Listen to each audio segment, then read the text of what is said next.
7 years old plus 29 years dead equals a 36-year-old man who doesn't exist, except last Tuesday a hospital called to say he was there. Here's what I need you to understand before we go any further. This isn't about ghosts or miracles or schizophrenia. It's about something neuroscience just recently confirmed, that your brain doesn't know the difference between a memory, a dream, and a living person standing in front of you. They all fire the same neurons, which means the son I buried in 1994 has been alive in my body every single day since. And the you that you think you killed 10 years ago, 5 years ago, yesterday, they're alive too, right now, in ways that are destroying or saving you, and you don't even know it. I'm William, and I need to tell you about a phone call that shouldn't have happened. That couldn't have happened, but did. Last Tuesday morning at exactly 3:17 a.m., not 3:15, not 3:20, exactly 3:17. I know the time because I've been awake at 3:17 a.m. every single night for 29 years. It's when my son James took his last breath. February 14th, 1994, Valentine's Day. The cruelest joke the universe ever played on me was letting my only child die on the day we're supposed to celebrate love. But this video isn't about that night. Not directly. It's about what happened last week when my phone rang at that exact time and a nurse from St. Catherine's Hospital said words that made no sense. "Mr. Garrison, your son is here. He's confused, but he finally knows who he is." And I said what anyone would say. I said, "My son is dead. We buried him in 1994. And she said, "I know, sir. I looked it up."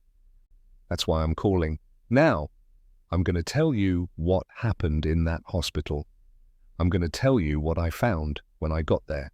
But more importantly, I'm going to tell you what I learned about who you are, who you've been, and who you've been forced to bury just to survive. Because here's the thing, nobody tells you about being human. You're not one person. You never have been. You're a chorus of every age you've ever been, every version of yourself you've ever had to become, and every self you've had to kill along the way. And right now, as you're listening to this, some of those selves are buried so deep, you've forgotten they exist. But they haven't forgotten you. They're trying to get your attention through anxiety, through depression, through that 3 a.m. wakefulness when you can't explain why you're sad, through the dreams you can't remember but wake up from with your heart racing, through the inexplicable sense that something's missing even when everything in your life looks okay on paper. You think you're haunted by your past. You're not. You're haunted by the futures you killed, by the versions of yourself you abandoned because you didn't think they could survive what life threw at you. And what I'm about to share with you is how to stop running from those ghosts and start bringing them home. Because the math doesn't lie. 7 plus 29 equals 36. And somehow, last Tuesday, that impossible equation became flesh and blood in a hospital emergency room. So if you've ever felt like you're not whole, if you've ever wondered why success doesn't feel like you thought it would, if you've ever woken up at 3 a.m. with a sadness you can't name, if you've ever looked in the mirror and barely recognized the person looking back, then what happened to me last week will either terrify you or set you free. Maybe both. Probably both. Let's start with what you've been told about healing, about growth, about becoming an adult. You've been taught that identity is linear, that you were someone when you were young, then life happened, and now you're someone else. The old you is gone, dead, buried. Move forward, don't look back, let go of the past, be present. This is what therapists say, what self-help books say, what your well-meaning friends say when you're struggling. Move on, get over it. That was then, this is now, and you've tried. God, you've tried. You've worked so hard to leave behind the parts of you that got hurt. The version of you that loved too openly before someone taught you that love is dangerous. The version that dreamed too big before the world called you naive. The version that trusted before betrayal. The version that felt joy easily before life taught you that joy is always followed by pain. So why bother feeling it at all? You killed those versions of yourself. Not because you're cruel, because you're smart, because you're a survivor. You learned that the way to stop hurting is to stop being the person who hurts. If you murder your hope, you can't be disappointed. If you bury your openness, you can't be betrayed. If you execute your inner child, you can't be vulnerable. This is survival. This is what we all do. This is what I did. But here's what nobody tells you. Here's what I learned in that hospital last Tuesday. What you bury doesn't die. It goes looking for you. And when it finds you, you have a choice that will define the rest of your life. Let me tell you about James, my son. Born October the 3rd, 1986, he came into the world weighing 6 pounds, 2 ounces, with a full head of black hair and the most serious expression I've ever seen on a newborn. Like he was already contemplating the mysteries of the universe. His mother, my ex-wife Sarah, she used to joke that James was born 40 years old. He had this way of looking at you like he could see right through to your soul. He loved rocks. Not gems or crystals or anything fancy, just rocks. Regular rocks from the driveway, from the park, from the beach. He collected them obsessively, had hundreds of them. And here's the thing that still breaks my heart when I think about it. He didn't organize them by color like most kids would. He organized them by weight. He had this little scale, the kind you'd use in a kitchen, and he'd weigh each rock precisely and arrange them from lightest to heaviest on shelves in his room. I asked him once why he did it that way. He was 5 years old, and he said, "Dad, the heavy ones have been here longer. They've seen more. They should go last because they have the most stories." 5 years old, and he understood something about time and gravity and memory that I'm only just now beginning to grasp. James lived for 7 years, and in those 7 years, he taught me more about being human than the 43 years I've lived since. He taught me that the small things matter, that rocks have stories. That weight equals history. That joy doesn't need a reason. He would laugh at the shape of clouds. He would spend an hour watching a beetle cross the sidewalk. He would hug me so tight I could barely breathe and say, "I'm giving you all my love at once, so you can save it for later." In December of 1993, James was diagnosed with pediatric leukemia. Acute lymphoblastic leukemia, they called it. The doctor said it with such clinical precision, like he was ordering lunch instead of announcing a death sentence. They said it was treatable. They said the survival rates were improving. They said we had reason to hope. We didn't have reason. We had 6 months. 6 months of hospitals and chemotherapy and watching my son's body betray him, cell by cell. 6 months of him losing his hair, his appetite, his energy. 6 months of him trying to be brave for me while I tried to be brave for him, and both of us failing in the quietest, most devastating ways. He died on February 14th, 1994, Valentine's Day, at 3:17 in the morning, in a hospice room that smelled like antiseptic and something else. Something sweet and rotten that I later realized was death. I was holding his hand. Sarah was on the other side of the bed. The heart monitor had been beeping steadily, and then it just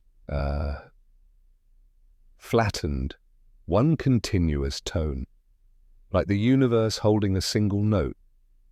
The nurse came in and turned it off. The silence was worse than the sound.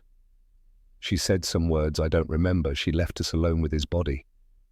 And I sat there holding his hand for another hour, feeling it get cold, understanding for the first time that the body is just a shell, and whatever made James James was gone.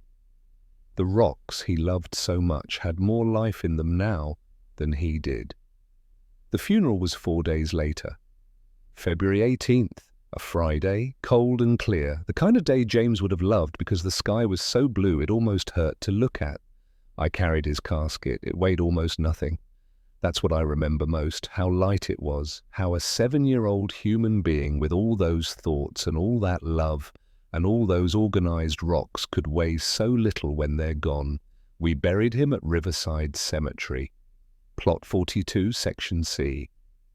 Under an oak tree, I visit every year on his birthday, and on the day he died, I bring rocks, I weigh them first, at home, and I arrange them on his grave from lightest to heaviest, the way he would have wanted. But here's the part I've never told anyone. Here's the burial that didn't have witnesses. 3 weeks after the funeral, I had to go back to work. I was teaching high school English at the time, American literature. I remember driving to school that first day, pulling into the parking lot, and sitting in my car as the sun came up. And I made a decision, a conscious, deliberate decision that I thought was about survival, but was actually about suicide. I decided that the father I had been for 7 years had to die. I couldn't be that person anymore. The William who could love that completely, who could be that open, that vulnerable, that present, that William was dead, because if he wasn't dead, the grief would kill me. I was certain of it. I could feel it waiting to swallow me whole. So I killed him first. I killed him before the grief could. I sat in that parking lot and I made a list in my head of everything that had to die. The ability to feel spontaneous joy, gone.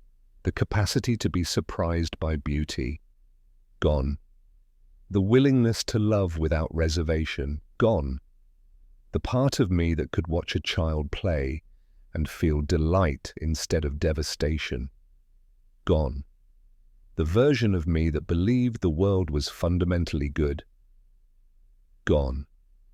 The man who could cry, gone. The man who could laugh without it sounding hollow, gone. The man who could be present in a moment without calculating worst-case scenarios. Gone, gone, gone. I killed him. I killed that version of William Garrison. And then I got out of the car and went to teach American literature to 16-year-olds who had no idea they were being taught by a ghost. For 29 years, I've been functional, successful even. I got promoted, became department head, published some papers, dated a few women, though nothing serious, bought a house, paid my taxes, went to the gym, read books, had friends, kind of. Lived what anyone looking from the outside would call a normal, productive life. But the whole time, I was a shell, a performance. I was doing the actions of living without actually being alive. And I knew it. God, I knew it. But I thought that was the deal. I thought that was the price of survival. You lose your child, you lose yourself too. And what you get in exchange is the ability to keep breathing. Every night at 3:17 a.m., I wake up. Every single night for 29 years. It's like my body has an alarm clock set to the exact moment James died. I wake up with my heart racing and this sense of something terribly wrong. And then I remember, oh, right, he's dead. And then I lie there in the dark until dawn, feeling nothing and everything at the same time. I've tried sleeping pills, therapy, meditation, alcohol for a few years until I realized that was a faster death than the slow one. I was already dying. Nothing worked. 3:17 a.m. every night, like clockwork, like my body refusing to let me forget, like something trying to get my attention that I was determined not to hear. Until last Tuesday. Last Tuesday, the phone rang at 3:17 a.m. Not the alarm clock in my head, the actual phone, my cell phone, on the nightstand, lighting up the dark. I almost didn't answer. Who calls at 3:17 in the morning with good news? But something made me pick up. Maybe the same something that's been waking me up every night for 3 decades. A woman's voice, young, nervous. Mr. Garrison? Mr. William Garrison? Yes. This is Nurse Patterson from St. Catherine's Hospital. I'm so sorry to call at this hour. This is very unusual. We have a young man here in our emergency department. He was brought in about an hour ago. He was found wandering downtown, very confused, no identification. But he's been asking for you. He says his name is James Garrison and that you're his father. I was silent for a long time. She kept talking, apologizing, saying she knew how strange this sounded, and finally I said, "My son James died in 1994. We buried him. He was 7 years old." There was a pause. Then she said, I looked it up after he kept insisting. I found the obituary online. That's why I'm calling. This man is in his mid-30s. He can't be your son. But he won't stop saying he is. And he keeps saying he's been lost, that he finally knows who he is, that he needs to see his father. I know this doesn't make sense, I'm sorry, but I don't know what I thought. I just felt like I should call. And here's the thing that I can't explain with logic or reason or sanity. I believed her, or I believed something. I said, I'll be there in 20 minutes. I got dressed. I drove to St. Catherine's, the same hospital where James had been treated, where he'd had chemotherapy, where we'd spent so many hours in the pediatric oncology wing watching poison drip into his veins, hoping it would kill the cancer faster than it killed him. I hadn't been back to that building in 29 years. Couldn't. Every time I drove past it, I looked away. But that night, I drove straight there, parked in the emergency lot, walked through the automatic doors into that fluorescent-lit waiting room that smelled like fear and antiseptic. Found Nurse Patterson at the desk. She was in her late 20s, dark hair pulled back, kind eyes that looked exhausted and confused. She said, "He's in Bay 7. Mr. Garrison, I want to prepare you. He's not well. He's been evaluated by our psychiatric team. They think he's in an acute psychotic episode, possibly drug-induced, possibly schizophrenia. He's not violent, but he's not coherent either. He keeps talking about being lost, about rocks, about trying to get home." Rocks. My skin went cold. She walked me back through the ER. Past curtained beds with people moaning, machines beeping, doctors talking in low, urgent voices. To Bay 7 at the end. She pulled the curtain back. There was a man on the bed. Thin, maybe 35, maybe 40. Hard to tell. Dirty clothes, long dark hair, tangled. Beard. Wild eyes that locked onto mine the second I stepped in. And he smiled, this huge, radiant, 7-year-old smile. And he said, in a voice that sounded nothing like James, but somehow exactly like James, "Dad, you came. I knew you would. I've been so lost, but I finally remembered who I am." I stood there. I couldn't speak. This man was not my son. He looked nothing like James. He was too old, wrong face, wrong everything. But something in his eyes, something in the way he was looking at me. I sat down in the chair next to the bed. Nurse Patterson hovered near the curtain, uncertain. The man kept smiling. And I said, "What's your name?" "James," he said. "James Garrison, I'm your son. I know I look different. I know I got lost, but I'm here now. I'm finally here."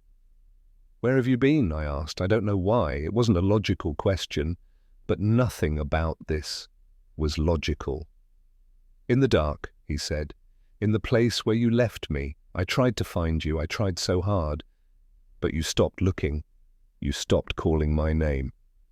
So I wandered. I forgot who I was for a while. But I remembered the rocks." "Dad, do you remember the rocks?" Tears were running down my face. I didn't realize until I tasted salt. I said, I remember. I organized them by weight," he said, so proud, like a child showing off a school project. The heavy ones go last because they have the most stories. The heavy ones have been here longest. They've seen more. Do you remember teaching me that? You taught me, I whispered. You taught me that when you were 5. He nodded, satisfied. Then his face got serious. That same serious expression from the delivery room. That old soul look. He said, Dad, I'm not really James, I know that. Somewhere in here. He tapped his temple. I know that, but I'm carrying him. Do you understand? I'm carrying the part of you that you left behind, the part that could love him, the part that died when he died. That part has been lost, wandering, and I found it. I'm bringing it back to you. I'm the messenger. And right then, in that ER bay, with machines beeping and people dying and nurses rushing past, I understood. This man was not my son. This man was not a ghost. This man was a stranger in a psychotic break who had somehow, through whatever mysterious channels psychosis opens, tapped into something real, something true, something that my own rational mind had been protecting me from for 29 years. He was right. I had left something behind. Not James. James was gone. James was at rest. But the father I had been, the William who could love like that, who could be present like that, who could feel joy and pain with equal intensity. That version of me, I had killed him in a parking lot at dawn and left him to wander in the dark spaces of my psyche for 3 decades. And this stranger, this broken man, he had found that lost self and brought it to the surface. He was the universe, or God, or my unconscious, or whatever you want to call the force that occasionally breaks through our defenses, staging an intervention in the only language I would finally hear. I sat with him for 3 hours. I talked to him like he was that lost father. I said things I've never said to anyone. I said, I'm sorry I left you there. I thought I had to. I thought you couldn't survive what happened. I thought loving that much and losing that much would destroy me. So I killed you first. But you're not dead, are you? You've been alive this whole time trying to get my attention. Through the 3 a.m. wake-ups. Through the numbness. Through the sense that I'm just going through the motions. You've been calling me home.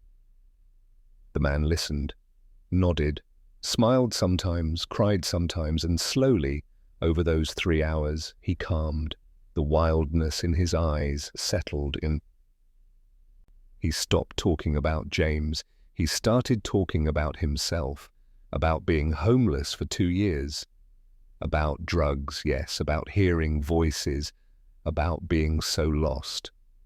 By dawn, the psychiatric team had a bed for him upstairs. They were kind but clinical. Diagnosis, likely schizophrenia, exacerbated by substance use, possibly bipolar with psychotic features. Treatment plan, medication, stabilization, social work consult. He'd probably be okay, probably end up in a group home or back on the streets. Another sad story in a world full of them. But before they took him upstairs, he grabbed my hand, looked right at me with clear eyes, and he said, "You can go home now, the part that was lost. You can bring it home." I nodded. I squeezed his hand. I said, "Thank you." I drove back to my house as the sun came up, and I sat in the same parking lot where I'd killed that version of myself 29 years ago. And I wept. I wept like I hadn't wept since the day James died. Deep, body-shaking sobs that felt like they were tearing me apart and putting me back together at the same time. And I made a different decision this time. I decided to call him back, the father I'd been, the William who could love. I said out loud in my car, "I'm sorry. I'm so sorry I left you. I thought I had to. But I need you. I need you to come home. Please, come home." I don't know if you believe in moments of spiritual transformation. I didn't. I'd spent 29 years believing in nothing but survival and endurance. But I'm telling you, something shifted, something unlocked. It felt like a door in my chest that had been sealed shut, suddenly opened. And light poured in, and with it, feeling, real feeling. Not the performance of feeling, not the ghost of feeling, actual, alive, terrifying, beautiful feeling. I went home. I slept for the first time past 3:17 a.m. in 29 years. I slept until noon. And when I woke up, I felt different. Not healed, not whole, but less fragmented, like pieces of me that had been scattered were beginning to find each other again, now. I'm telling you this story not because it's interesting, though I hope it is. I'm telling you this because I need you to understand something that will change your life if you let it. You are not one person. You never have been. You are every age you've ever been, every version you've ever had to become, every self you've had to murder to survive. And right now, some of those selves are buried alive inside you, trying desperately to get your attention. Neuroscience confirms this. There's a therapeutic model called internal family systems developed by Richard Schwartz that's based on this exact idea. Your psyche is not a single unified self, it's a system of parts, sub-personalities, each one formed at different times in your life to handle different experiences. The part of you that's anxious was probably formed when you learned the world isn't safe. The part that's angry probably emerged when you were hurt and needed to protect yourself. The part that's numb probably developed when feeling became too overwhelming. These aren't metaphors. Brain imaging shows that when you access different parts of yourself, different neural networks light up.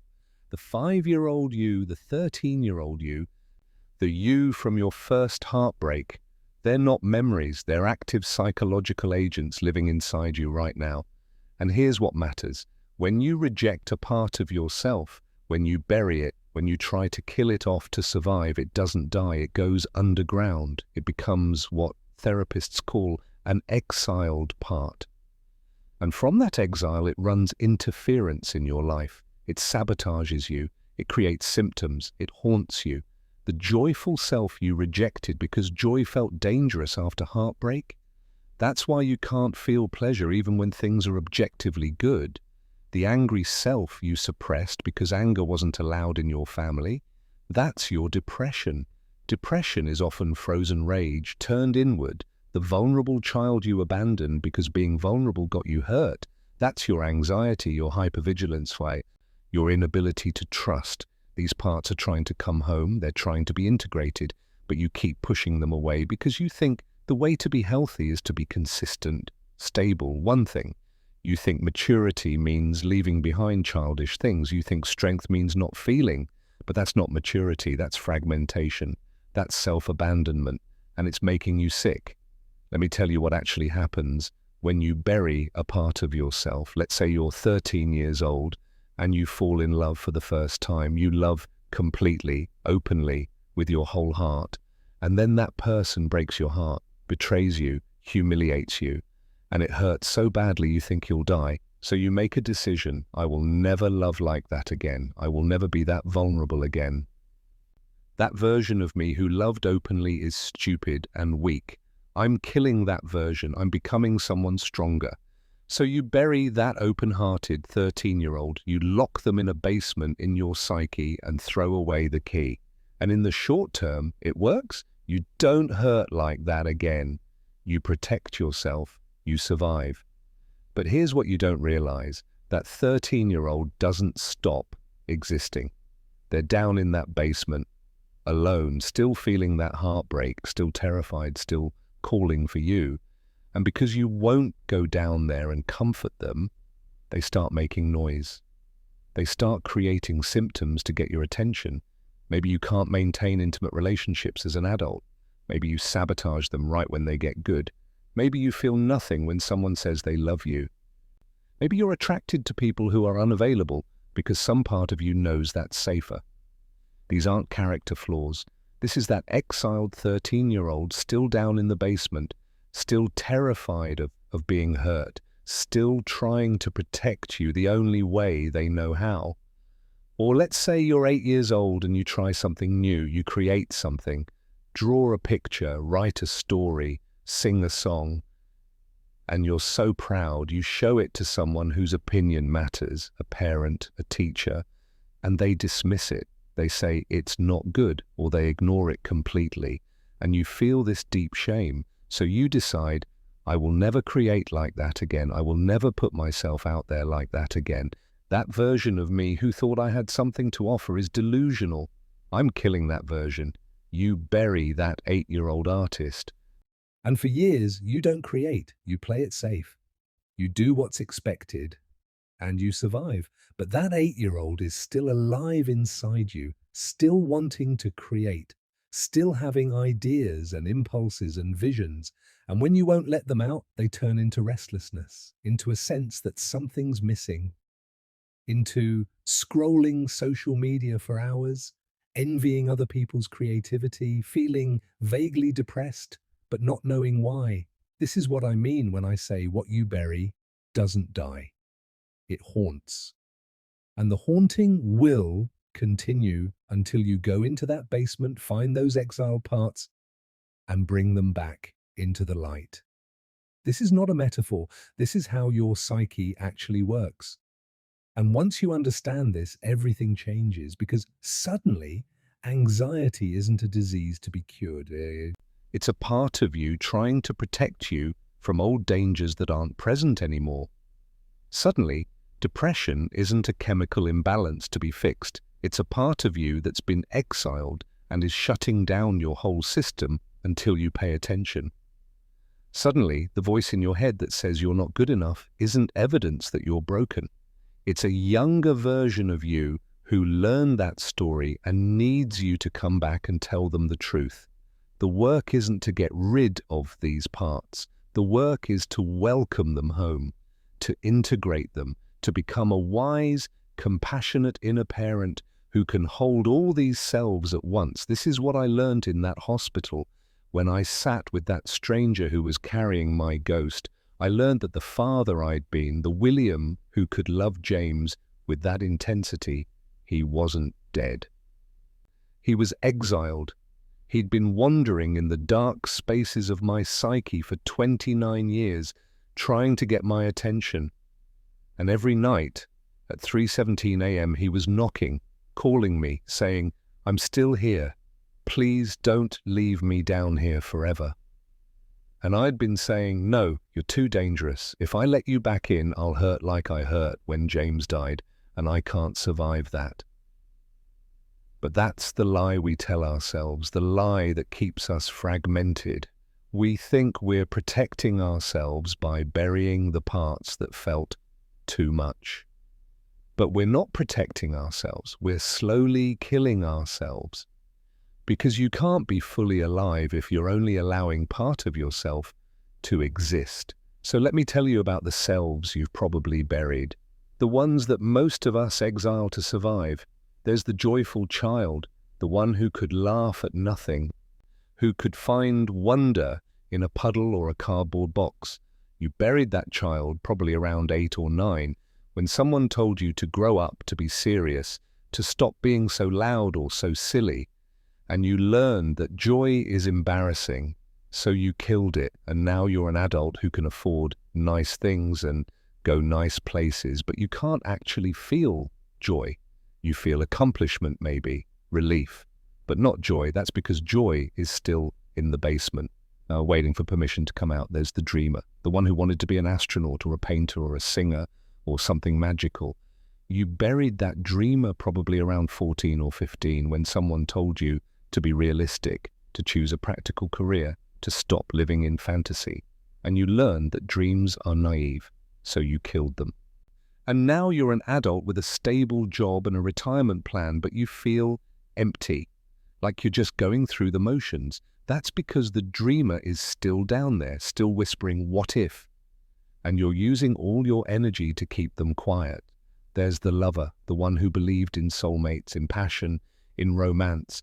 You buried that lover after heartbreak, after betrayal, after learning that love is conditional and people leave, and you learned that loving fully is dangerous, so you killed it.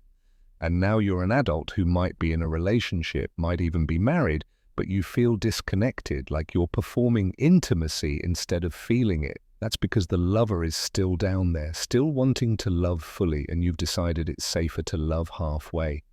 There's the angry one, the one who had boundaries, who could say no, who could stand up for themselves. You buried that one probably early if you grew up in a family where anger wasn't allowed, where being agreeable was survival.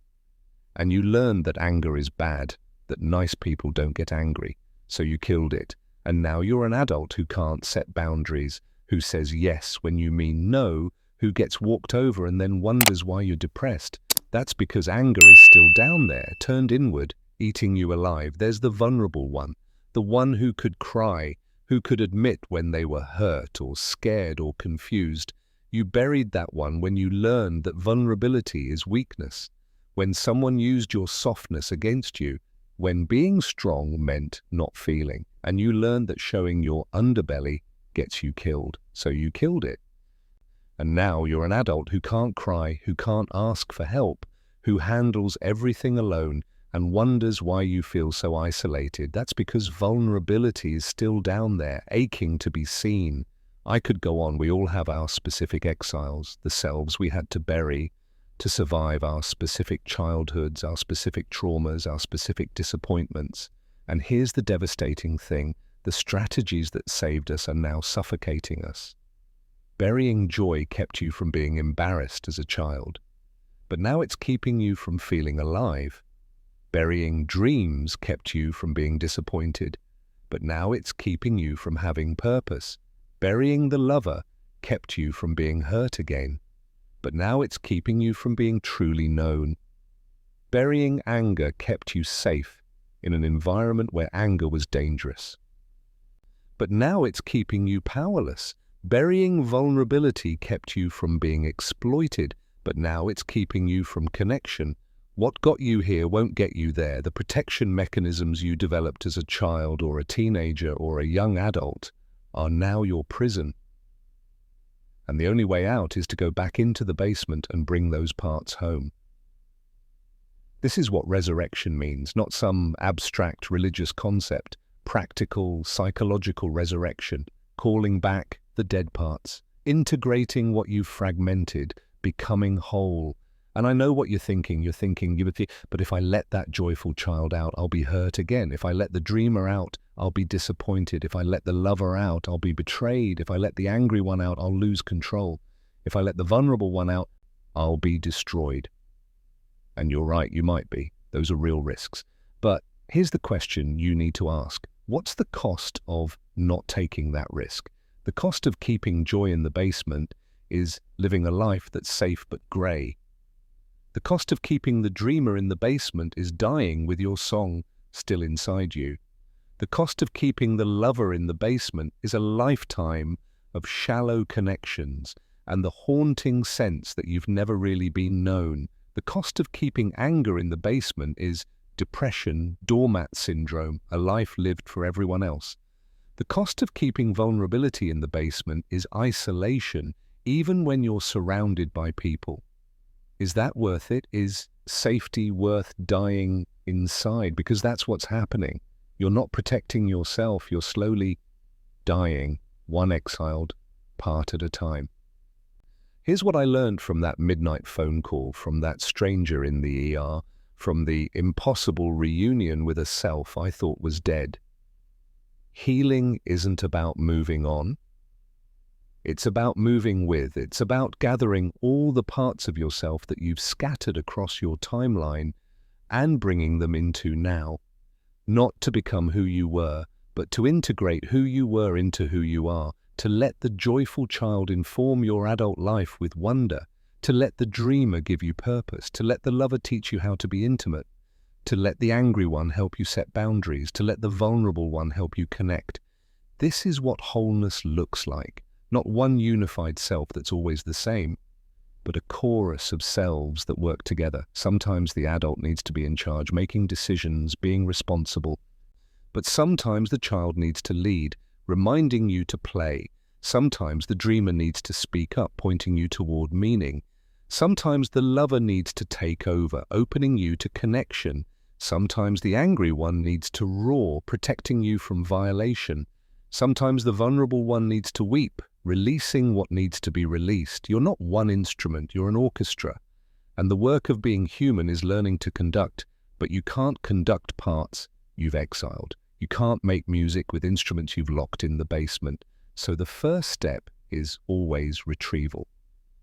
Going down into the dark and bringing them back up. And I'm going to tell you exactly how to do that, because this isn't abstract, this is practical. This is the work I've been doing every day since that phone call. The work that's brought me more alive in the last week than I've been in 29 years. But before I give you the practices, I need to tell you one more thing, one more truth that's essential to understand. When you go looking for these exiled parts, they're going to be scared, they're going to be angry. They've been down there alone for years, maybe decades. You abandoned them when they needed you most. So when you finally show up, they're not going to trust you immediately. The joyful child is going to say, "Where were you when I needed you? Why should I come out now when you'll just shut me down again?" The dreamer is going to say, "You killed me to be practical. You're just going to disappoint me again." The lover is going to say, "You betrayed me. You chose safety over me. I can't trust you." The angry one is going to say, "You told me I was bad. You made me feel ashamed. Why would I help you now?" The vulnerable one is going to say, "You left me when I was hurting. You decided I was weak. I'm not coming out just to be rejected again." This is the hardest part. Not the finding, the forgiving. These parts need you to apologize. They need you to acknowledge that you abandoned them, even though you did it to survive. They need you to grieve the years they spent in exile. They need you to promise that this time will be different, that you're not just letting them out temporarily, you're integrating them permanently, and you need to mean it. You can't fake this. They'll know. These are parts of you. They can feel your sincerity or lack thereof. So when you go looking, you need to go with humility, with remorse, with genuine apology. You need to say, "I'm sorry I left you. I thought I had to. I was wrong. You're not bad or weak or dangerous. You were right. And I need you. Please come home." And then you wait. You listen. You feel what they feel. You let them rage or cry or accuse you. You hold space for their hurt, because that's what they needed all along. Not to be fixed or controlled or buried. To be heard, to be held, to be told they matter. This is the work, and it's hard. God, it's hard. But it's the only work that actually heals. Everything else is just management. Medication to numb the symptoms, therapy to cope with the fragments, self-help to optimize the prison. But integration, that's freedom, that's wholeness. That's coming fully alive before you die. Let me give you the practices now, the actual steps you can take, starting today, to begin this work of retrieval and integration. Practice 1, the 3 a.m. inventory. When you wake in the middle of the night with anxiety, when you can't sleep, when you're lying there with your heart racing and your mind spinning, don't fight it, don't reach for your phone, don't try to distract yourself. This is a part of you trying to get your attention. Ask, who is here? Which part of me is trying to speak? And then listen, not with your thinking mind, with your feeling body. Where is the sensation? Is it in your chest, your stomach, your throat? How old does it feel? Young? Teenage? Recent?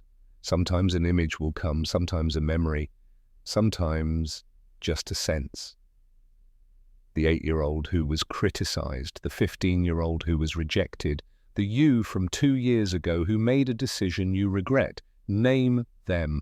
Out loud if you're alone, or in your head if you're not. Oh, you're here, the part of me that learned I'm not safe. Or, you're here, the part of me that still loves them. Naming creates separation and compassion. Suddenly, you're not consumed by the anxiety. You're in relationship with the part that's anxious, and that changes everything.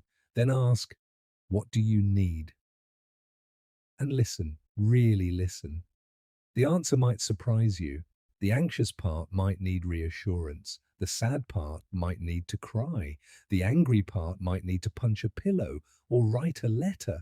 The lonely part might need you to reach out to someone, even at 3 a.m., just to send a text that says, "Thinking of you."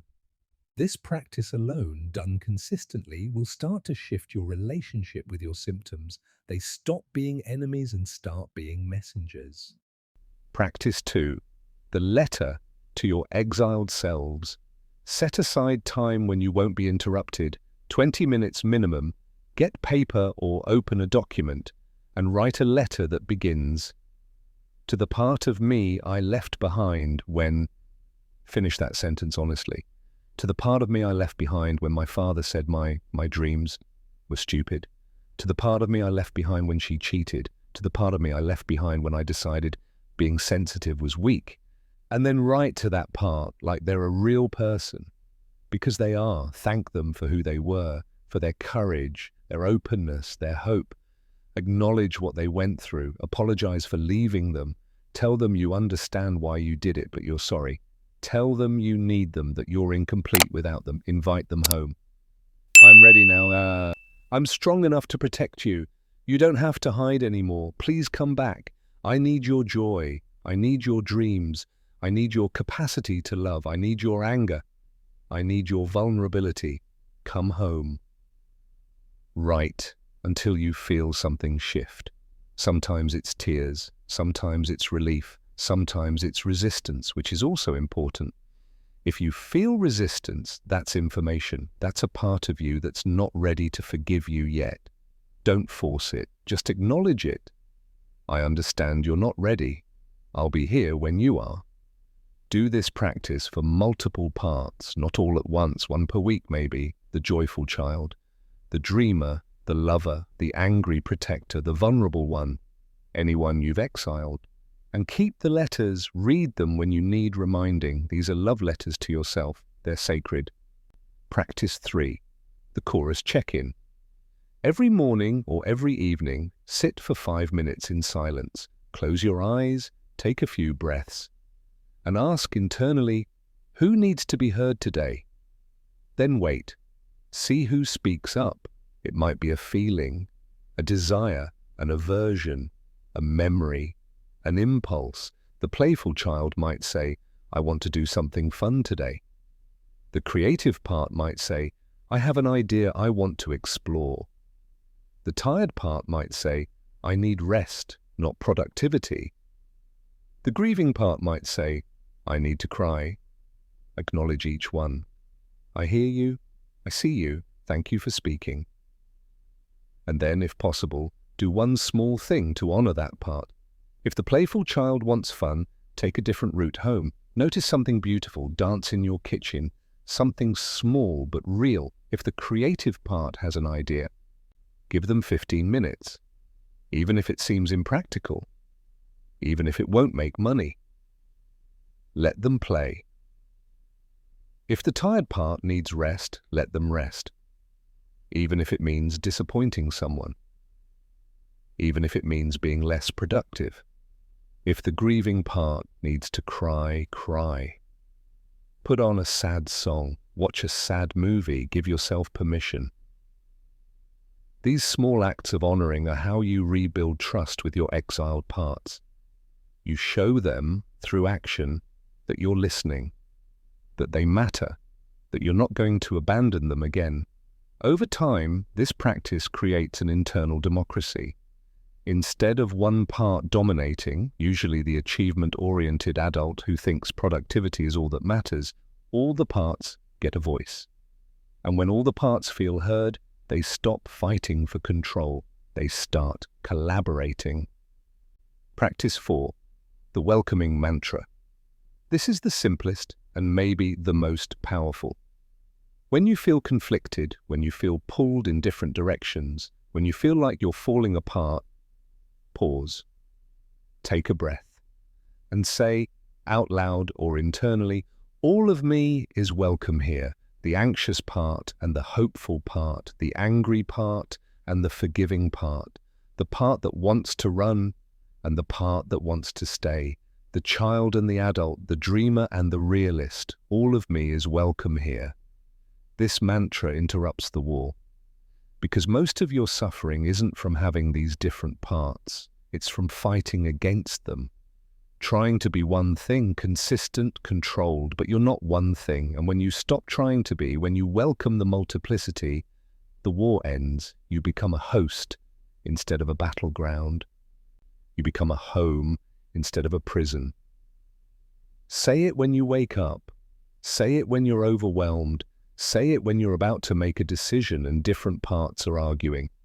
All of me is welcome here. And then listen to what they each have to say. Make space for the conflict, because the conflict is where the wisdom lives. These 4 practices, the 3 a.m. inventory, the letters, the chorus check-in, the welcoming mantra, they're not complicated, but they're revolutionary if you do them, because they shift you from abandonment to integration, from fragmentation to wholeness. And here's what happens over time. The parts that have been exiled start to come home.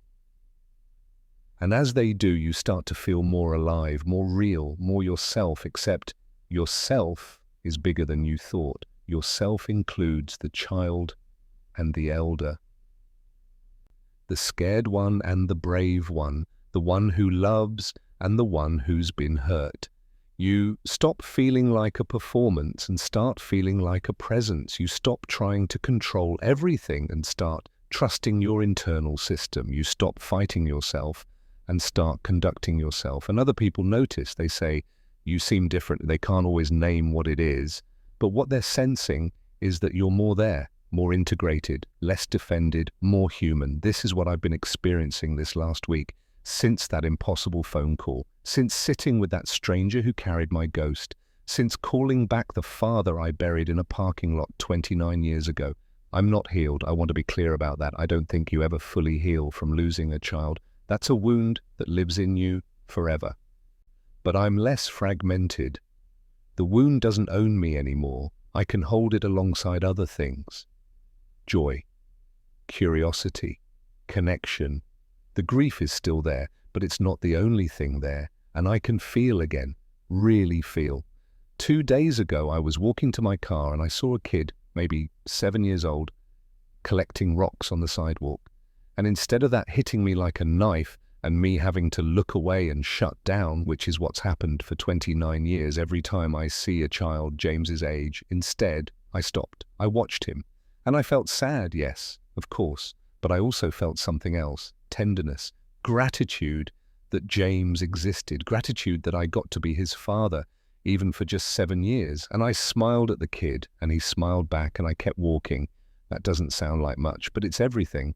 For 29 years, more, I couldn't be around children without pain so acute I had to leave, and now I can hold the pain and the tenderness at once, because the father I was, the one who loved James, he's back, he's integrated, and he's not a wound anymore, he's a resource. He reminds me how to love, how to be present, how to notice small things, how to organize my life by what matters, not what's urgent. He's a gift, and I almost lost him forever because I thought the way to survive grief was to kill the one who grieved. But you can't heal through amputation, only through integration. So here's what I want you to understand deeply and permanently. You're not broken, you're fragmented. And there's a difference. Broken means you need to be fixed, replaced, thrown away. Fragmented means you need to be gathered, integrated, made whole. Broken is a dead end. Fragmented is an invitation. Every symptom you have, the anxiety, the depression, the numbness, the restlessness, the sense that something's missing, is not evidence that you're defective. It's evidence that you're incomplete, that parts of you are in exile trying to come home. And the work isn't to get rid of the symptoms. The work is to listen to them, to follow them down into the basement, to find the parts that are crying out, to apologize, to hold them, to bring them back. This is the work of a lifetime. It doesn't happen in a week or a month. It's ongoing, because you'll keep exiling parts as life keeps hurting you. That's human. But if you have the practice, If you know how to retrieve them, then exile doesn't have to be permanent. You can become someone who notices when a part gets exiled and goes to get them quickly, before they've been down there for years, before the symptoms get entrenched. You develop a relationship with your inner system. You become a good parent to all your parts. And that's when life stops being about survival and starts being about actually living. When you're not using all your energy to keep parts locked up. When you're not performing wholeness while feeling fragmented.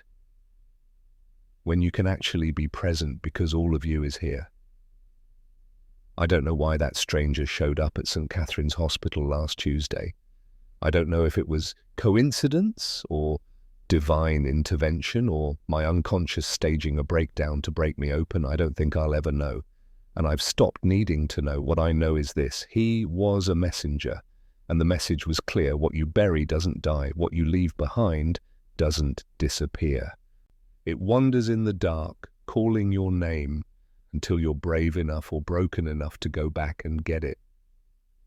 I went back. I got him. The father I was, and I'm not the same. I'll never be the same, and I don't want to be. Because the life I was living before, functional, successful, dead inside, that's not a life. That's a waiting room.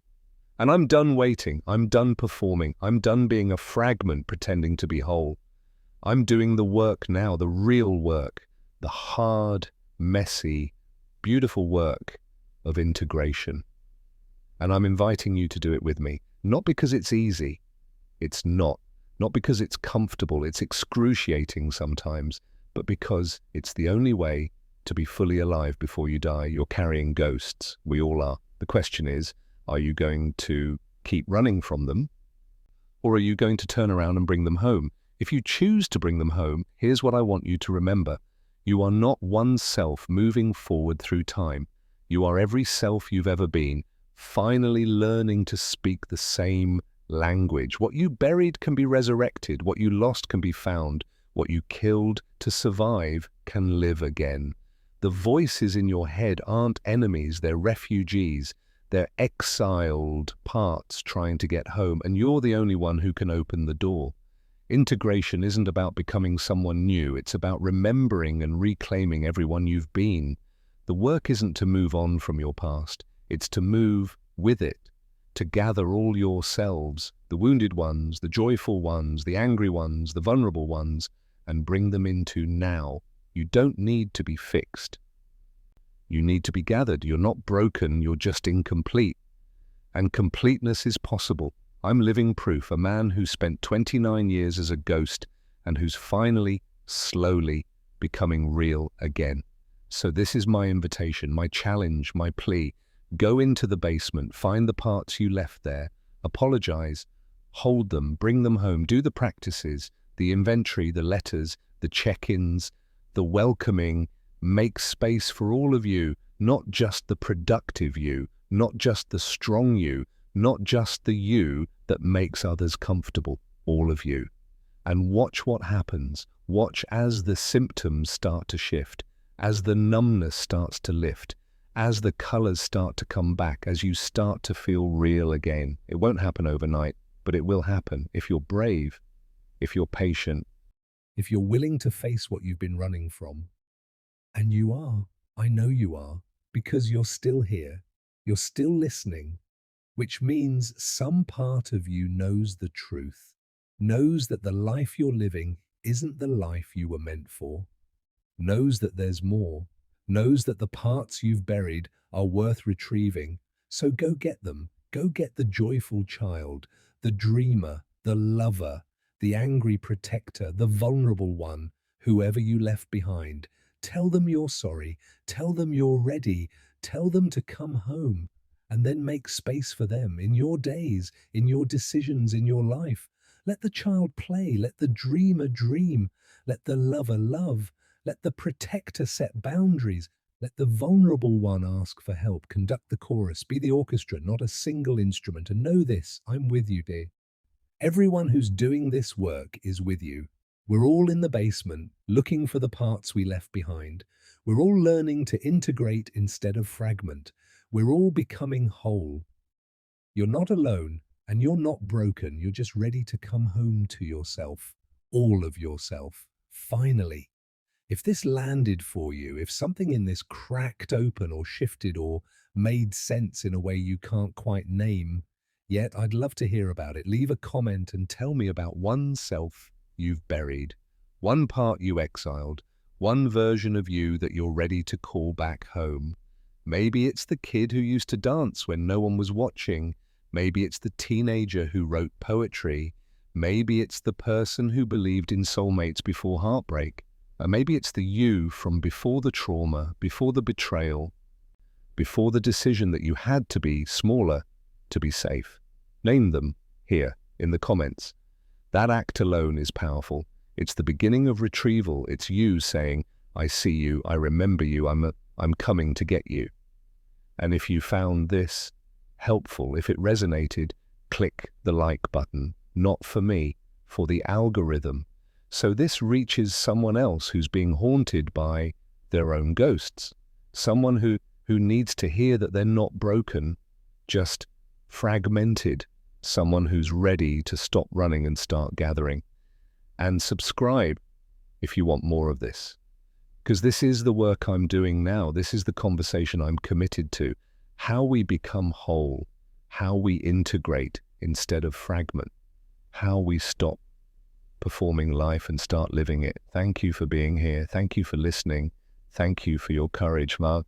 Because it takes courage to look at yourself honestly, to admit you've been living as a fragment, to consider the possibility that the parts you thought were dead are actually just waiting. But you have that courage. You wouldn't be here otherwise, so use it.